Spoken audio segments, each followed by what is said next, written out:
अस्सलामुअलैकुम सामीन। 14 शव्वाल मुकर्रम और 13 अप्रैल है। आज की खबरों की शुरुआत नगीना मेवात से इमाम व खतीब मुफ्ती अहमद हुसैन मेवाती की तिलावत कलाम पाक से की जा रही है। अऊज़ु बिल्लाहि मिनश शैतानिर रजीम। बिस्मिल्लाहिर रहमानिर रहीम। अलिफ लाम मीम।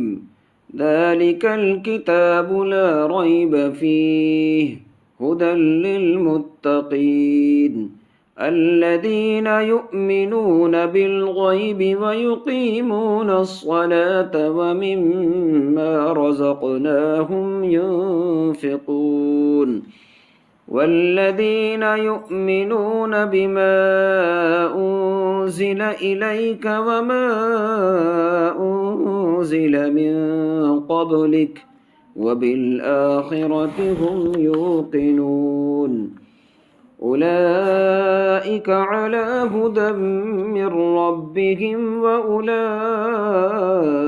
هم المفلحون إن الذين كفروا سواء عليهم أأنذرتهم أم لم تنذرهم لا يؤمنون ختم الله على قلوبهم وعلى سمعهم وعلى أبصارهم غشاوة ولهم عذاب عظيم ومن الناس من يقول آمنا بالله وباليوم الآخر وما هم بمؤمنين صدق الله العظيم।